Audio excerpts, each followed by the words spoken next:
الحمد للہ وکفیٰ وسلام علی عبادہ الذین اصطفیٰ اما بعد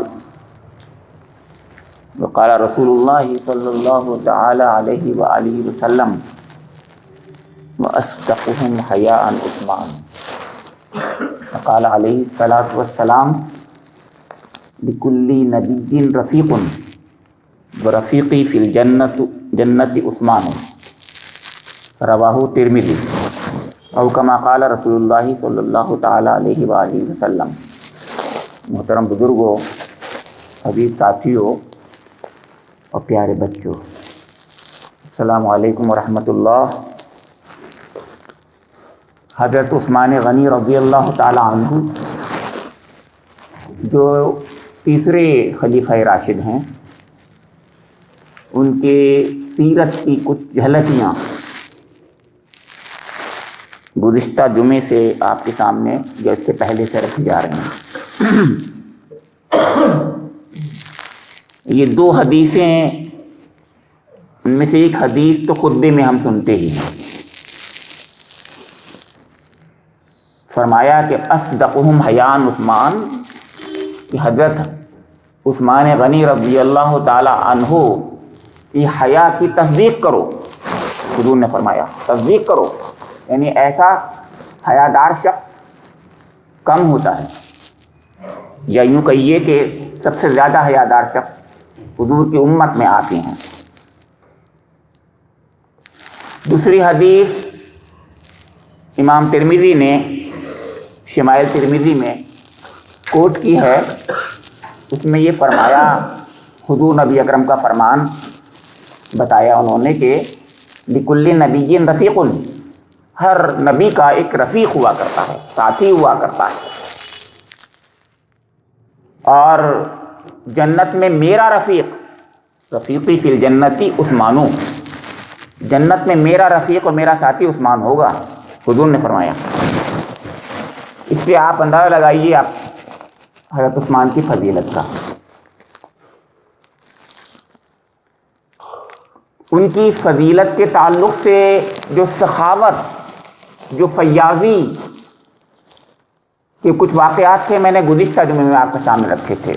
جو غریبوں کی مدد کرنے کے تعلق سے بات تھی کہ انہوں نے کہا تھا مجھے 3 چیزیں پسند ہیں، اور 2 چیزیں انہوں نے اللہ کی راہ میں خرچ کرنے والی ہی بتائی تھی۔ آج میں 3 واقعات ہی سنانا چاہوں گا انشاءاللہ۔ ایک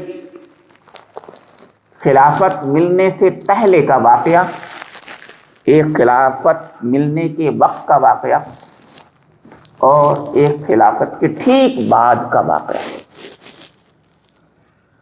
پہلے خلافت سے پہلے کا واقعہ بتاتا ہوں۔ حضرت ابو بکر صدیق رضی اللہ تعالی عنہ کہ آپ بہت قریبی مشیر کار تھے،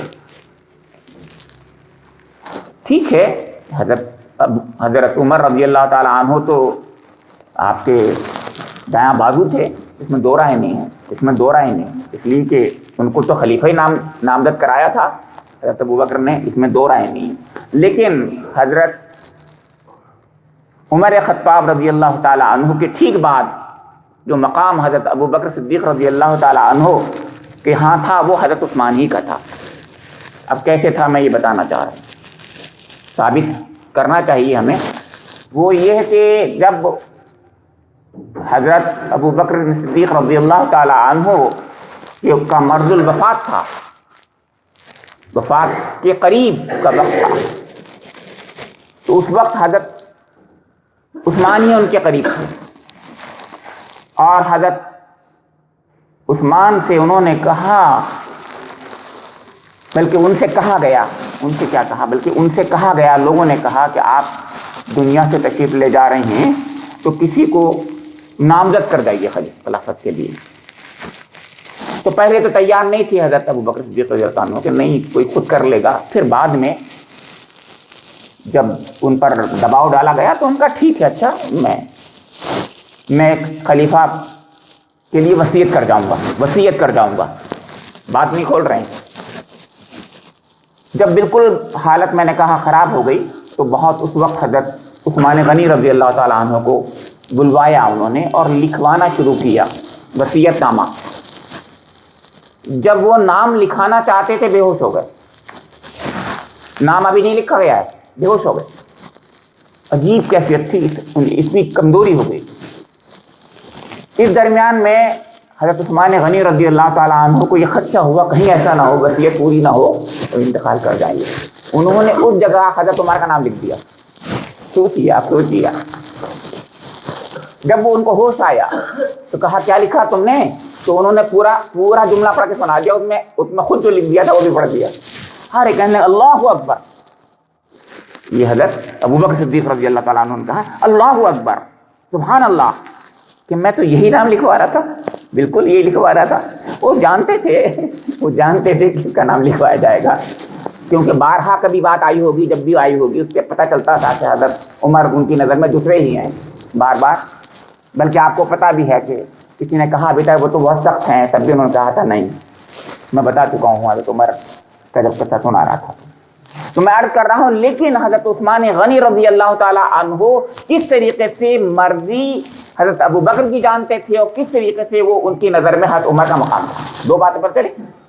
وہ یہ بھی جانتے تھے کہ حضرت ابو بکر صدیق رضی اللہ تعالیٰ عنہ اس وقت کس کا نام لکھوائیں گے, ان کی مرضی کیا ہے, ان کو خوش کرنے کا طریقہ کیا ہے. اس سے پہلے کہ کوئی وہ لکھائیں اور خدا نخواستہ کچھ ہو جائے تو میں لکھ دیتا ہوں نام. اور دوسری طرف ان کے ہاں حضرت عمر خطاب رضی اللہ تعالیٰ عنہ کا جو مقام تھا, یا یوں کہیے کہ اپنے اوپر جو ترجیح دیتے تھے ان کو وہ بھی سامنے آتا. یہ ایک چھوٹا سا واقعہ ان کی ذہانت کا, ان کے ان دو لوگوں سے قربت کا واقعہ پتہ چلتا ہے کہ دو خلیفہ راشد حضرت ابو بکر صدیق رضی اللہ تعالیٰ عنہ اور عمر رضی اللہ عنہ کی نظر میں اور ان کے ساتھ ان کا کیا خیال تھا, ان کا کیا ویو تھا. اب وہ واقعہ سناتا ہوں میں جو خلافت کا ہے. جب حضرت عمر رضی اللہ تعالیٰ عنہ کو شہید کر دیا گیا, جس کا واقعہ میں آگے والے قصے میں سناؤں گا, یہاں پر میں اتنی سی بات بتاؤں گا کہ جب ان کو شہید کر دیا گیا اور وہ 3 دن تک زندہ رہے, اس کے بعد 3 دن کے بعد انتقال ہو گیا ان کا. ان سے جب کہا گیا کہ آپ اپنا خلیفہ نامزد کر دیجئے, ان سے بھی کہا گیا, تو وہ تیاری نہیں ہوئی. اور یہ جب بہت زیادہ دباؤ ڈالا گیا تو بولے میں نے بہت غور کیا, بہت سوچا, تو میں اس نتیجے پر پہنچا ہوں کہ میری نظر میں یہ 6 لوگ خلافت کے مستحق ہیں. 6 لوگ, ایک نہیں بتایا, 6 لوگ. ان میں سے حضرت علی ہیں, حضرت عثمان ہیں, حضرت طلحہ ہیں, حضرت زبیر ہیں, حضرت سعد بن ابی وقاص رضی اللہ تعالیٰ عنہ, اور حضرت عبد الرحمن بن عوف رضی اللہ تعالیٰ عنہ رضی اللہ رضوان اللہ تعالیٰ علیہم اجمعین ہیں. سب 6 کے 6. اللہ تعالیٰ ان سے راضی ہو, یہ اللہ سے راضی ہیں.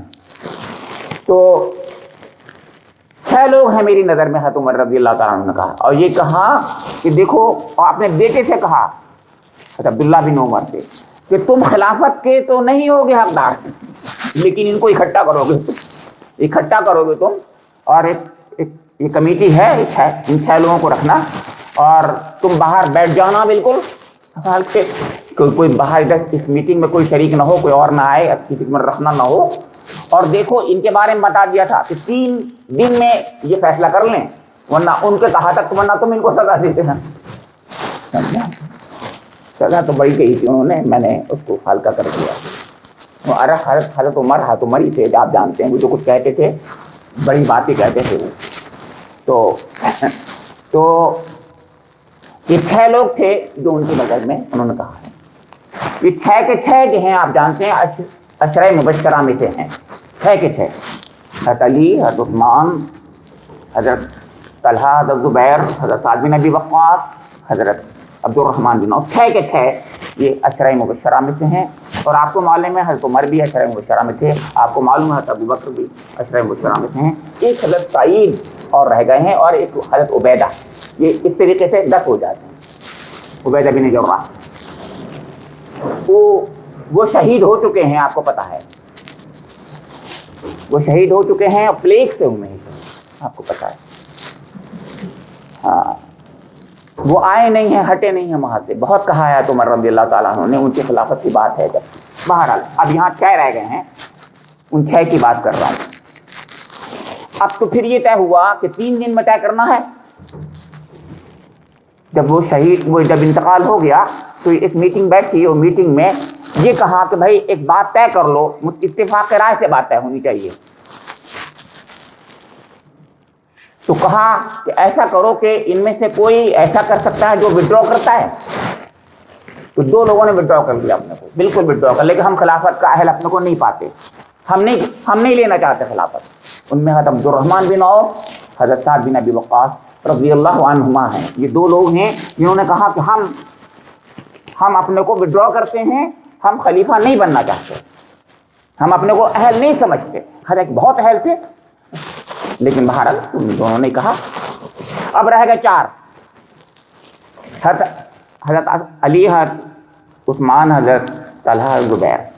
کہا آپ کرو اس کو, پھر شارٹ لسٹنگ کرنا ہے, پھر کم کرو. تو حضرت زبیر جو تھے حضرت علی کے حق میں بیٹھ گئے, حضرت طلحہ جو تھے حضرت عثمان کے حق میں بیٹھ گئے. اب پھر مسئلہ پھر رہ گیا برابر ہی برابر, پھر 2 رہ گئے, کیونکہ ایک کے حق میں چلا گیا, دوسرا دوسرے کے حق میں چلا گیا. حضرت زبیر کے حضرت علی رشتہ دار بھی تھے, آپ کو پتا بھی ہے. تو بہرحال جو بھی ہوا, اب 2 رہ گئے, حضرت عثمان غنی رضی اللہ تعالیٰ عنہ اور حضرت علی رضی اللہ تعالیٰ عنہ. اب کیا کریں, یہ ذمہ داری ہے عبد الرحمن بن عوف رضی اللہ تعالیٰ عنہ کو دی گئی کہ آپ حکم بن جائیں, آپ کا فیصلہ سب کو ہم 6 کو ہم مانیں گے, قبول ہوگا. آپ جو فیصلہ کریں گے وہ ہم مان لیں گے. انہوں نے کہا میں ایسے فیصلہ نہیں کروں گا, میں کسی کو خود نامنیٹ نہیں کروں گا, میں دیکھوں گا, غور کروں گا, لوگوں سے پوچھوں گا, رائے لوں گا. اور ان 3 دنوں میں انہوں نے رائے لی. اس زمانے میں حج سے واپس آ گئے تھے لوگ. حضرت عمر رضی اللہ تعالیٰ عنہ کی شہادت کے تعلق سے جب ان پر حملہ کیا گیا تو لوگوں کو پتہ چلے, لوگ بھاگے تھے وہاں سے. ہاں یعنی وہاں سے مکہ مکرمہ سے حج کر کے فوراً بھاگے. محرم کا زمانہ تھا یہ. 5 محرم کو یہ واقعہ ہوا ہے, یعنی جس میں خلافت ہوئی ہے تب کی بات ہے. اور یکم محرم ہی کی بات ہے جب ان کو شہید کیا گیا, مطلب شہید سے مطلب خنجر مارا گیا, انتقال بعد میں ہوا. تو مرض کر رہا تھا کہ پھر جو ہے انہوں نے پھر یہ کہا کہ اب انہوں نے رائے لی. حجاج کرام جو آئے تھے بہت دوسری جگہوں سے بھی آئے تھے, مدینہ میں آ کے اکٹھے ہو گئے تھے. ان کے خیموں میں جاتے تھے. مدینہ منورہ کے بڑے بڑے سربراہ جو تھے, بڑے بڑے سردار تھے گرد و نواح کے, ان سب سے جا کے انہوں نے رائے لی. راتوں میں رات بھر رائے لیتے تھے, جاتے تھے. 3 دن تک انہوں نے سب جگہ پر جا کر کے بالکل نیوٹرل ہو کر کے رائے لی. جو کہتے تھے وہ سنتے تھے, اپنی طرف سے کچھ نہیں بول رہے تھے. یعنی ان کو متاثر نہیں کر رہے تھے. ظاہر متاثر کرتے تو اپنی بات پہلے کہہ دیتے. انہوں نے آخر کار 3 دن کے بعد جا کر کے یہ کہا کہ میں نے فیصلہ کر لیا ہے, میں نے رائے دیکھ لی ہے, جو امت کی اکثریت کی رائے میں جو نظر آئی ہے وہ میں نے معلوم کر لی ہے. چنانچہ خطبے کے لیے ممبر پہ کھڑے ہوئے اور خطبہ دینے کے بعد میں یہ کہا کہ سب سے پہلے میں عثمان کے ہاتھ پر بیعت کرتا ہوں. وہیں پر مجلس میں حضرت علی رضی اللہ تعالیٰ عنہ تھے. فوراً نمبر 2 پر علی رضی اللہ تعالیٰ عنہ نے بھی جو ہے بیعت کر لی حضرت عثمان غنی کی. بہت خوش اسلوبی سے خلافت حضرت عثمان غنی رضی اللہ تعالیٰ عنہ کو. اس میں کوئی کسی قسم کا کوئی ڈسٹربینس نہیں ہوا, کوئی جھگڑا نہیں تھا, کوئی یہ مسئلہ نہیں تھا کہ اس نے نہیں کی تھی بیعت, اس نے نہیں کی تھی بیعت. جیسا کہ میں نے اس سے پہلے بتایا تھا کس کے بارے میں, حضرت ابو بکر صدیق رضی اللہ تعالیٰ عنہ کے بارے میں, کہ اس میں کچھ اختلاف بھی تھا. اور 6 مہینے کے بعد میں حضرت علی رضی اللہ تعالیٰ عنہ نے بیعت کی تھی. یہاں کچھ نہیں دیر لگی, میں یہ تب بتانا چاہ رہا ہوں, کوئی دیر نہیں لگی, فوراً کے فوراً حضرت علی رضی اللہ تعالیٰ عنہ نے بیعت کر لی. کوئی بالکل اختلاف نہیں ہوا, اتفاق رائے سے ہوا فیصلہ. اب یہ 2 واقعات ہو گئے ہیں. انشاءاللہ تیسرا واقعہ میں بعد میں سناؤں گا. اللہ رب کریم سے میری دعا ہے کہ حضرت عثمان غنی رضی اللہ تعالی عنہ کے جو فضائل ہیں اور جو اللہ کے رسول نے ان کے بارے میں فرمایا ہے، ہم اس کی تصدیق کرتے ہیں، ہم ان کی ایمان کی تصدیق بھی کرتے ہیں، ان کی حیا کی تصدیق بھی کرتے ہیں، ہم ان کے بارے میں کوئی بھی کسی قسم کا بغض نہیں رکھتے۔ اللہ رب کریم مجھے اور آپ لوگوں کو حضور کی اس حدیث پر کہ جو مجھ سے بغض کرتا ہے وہ میرے صحابی سے اصحاب سے بغض کرتا ہے، یا جو میرے اصحاب سے بغض کرتا ہے وہ مجھ سے بغض کرتا ہے۔ تو یاد رکھیے ہم کسی بھی صحابی کے بارے میں کوئی غلط خیال نہیں رکھتے۔ اللہ رب کریم مجھے اور آپ لوگوں کو بھی اس کی توفیق عنایت فرما دے، اور حضرت عثمان غنی رضی اللہ تعالی عنہ کا جو مقام جنت میں ہے حضور کے مطابق کہ میرے رفیق جنت میں ہوں گے، ہمارا اس پر یقین اور زیادہ مستحضر کر دے۔ ربنا تقبل منا انک انت السمیع العلیم وتب علینا انک انت التواب الرحیم۔